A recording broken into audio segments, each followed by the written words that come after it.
Hey guys, so in today's episode of Things You Can Do Under Self-Isolation, we are going to be doing some spring cleaning. And, well, when we moved, we kind of just threw everything that we knew was going to go into the crawl space, and now it kind of just looks like this. So, this side's a little bit cleaner, but it really needs to get organized, and all the camping stuff kind of needs to get either pulled out and put in the camper or the garage, or I don't know, up front maybe. But yeah, so we are gonna do some spring cleaning today. Last video, I emptied this of yarn and I held it down here so that we can maybe put some of this ridiculous mess into there and organize this, because yeah, it's just a little bit crazy. So to start off, what I did was I took all the big stuff kind of off the top of it and grabbed any camping stuff that I could find and took that up. And then I also took up anything that I would be using, so like my faux flowers and other materials that I might need for future projects. And then I made this weird little thing to put all my rolls of different things in against the wall. It worked. I really just leaned them up against the wall and then put a pin on either side with a string around the pin, and that was it. And yeah, it holds, it works. It's styrofoam on the wall, so that's why I'm able to pin into the wall like that. It's not concrete. If you had concrete, I guess you could just use some tape.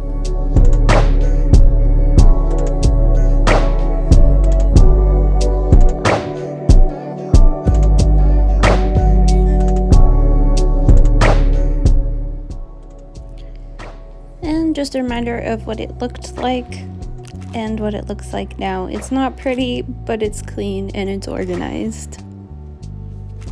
A firefighter in the summertime. This last year was actually the first year that I haven't in like the last 5 years or so, and I'm not really sure what I'm gonna do this year yet, but this is the content from my pack that I carry around with me everywhere I go when I'm firefighting. And what better thing to do in the spring than start seeds?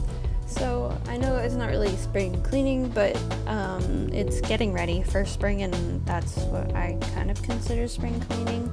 And this is getting ready for, well, I guess not just spring, but for the rest of the season.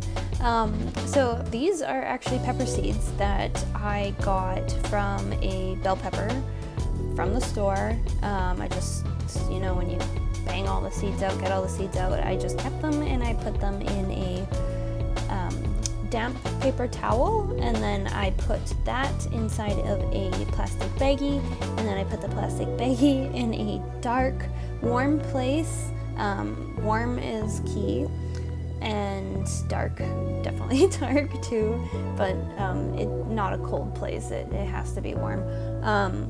And then yeah, after a week or so, they start to sprout. So I am going to plant those now. In this pot here, I am going to be picking out the biggest seedlings. I'm not really sure what they're actually called. I think seedlings. I'm going to be picking them out and putting them around nicely spaced, so that when they do start to sprout and are, good, I can transplant them into a proper garden bed.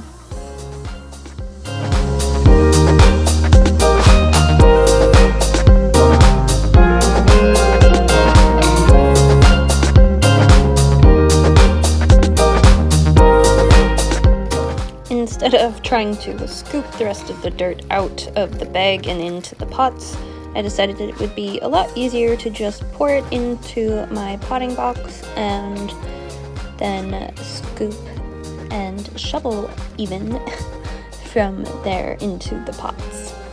So when you pour out the dirt, it does have a bunch of clumps, and my gosh, it is actually very relaxing to just sit there and pull apart dirt and crumble it in your fingers. And yeah,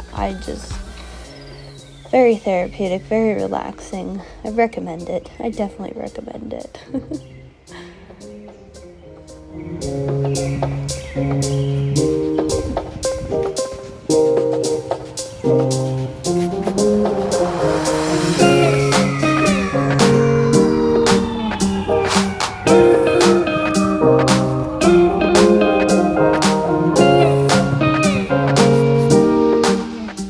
Now for this pot, I decided that I was just going to keep the rest of the seeds on the piece of paper towel that it was on, and then just lightly sprinkle some dirt on top of those.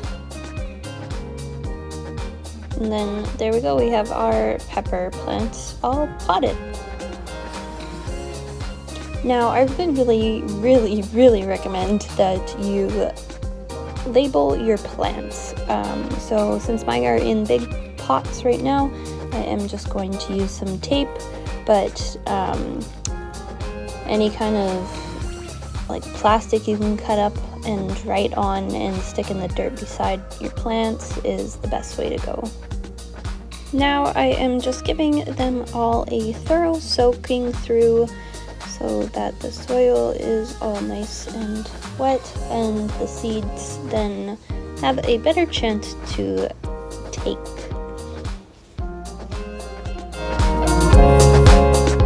The Maximus absolutely loves water.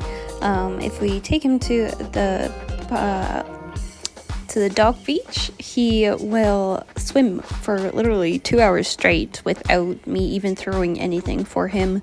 He kind of just sees a duck and then tries to get after it, and then I have to call him back, and yeah, he'll just go and go and go. It's amazing.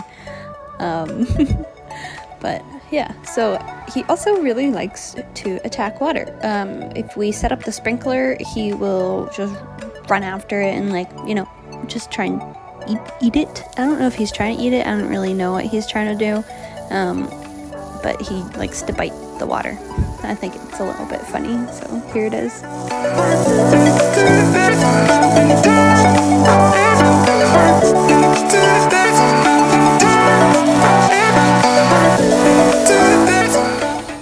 What a goofball he is. I love him so much. So please do not judge me for this.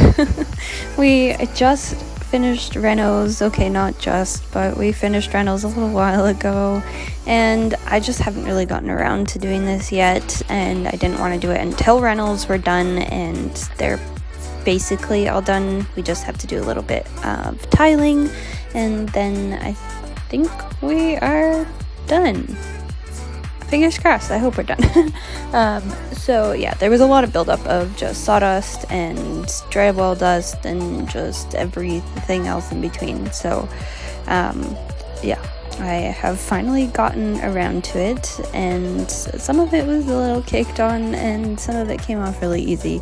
So I went around with my vacuum and I vacuumed it all off the best that I could, and then I went around and sprayed, it's a homemade solution that I have. It is pink solution that I got from Costco, and then I just mix a little bit of that with water, and then it really, you can use it for a bazillion different things, but right now I'm using it to wash my baseboards.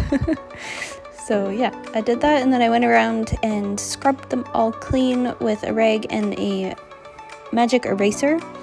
I kind of forgot what it was called for a second there. Magic eraser. I love those things. Those things are just amazing. And then after that, I went around the rest of the house and just kind of spot cleaned anywhere I saw that there was noticeable dirt. I do recommend going around once every month and just doing a quick spot clean, because it just keeps the home looking really fresh and clean, and if you're renting, then you don't have to do a big clean when you're moving out and get your damaged deposit back. So this here, well, I had a hanging plant, and I think my pot was too heavy, and it fell and it knocked over my terrarium and crushed my palm tree. That's it for today's video, guys. Thanks so much for watching. If you have any other things that you want to add to this list, please comment them down below. Thanks. Bye.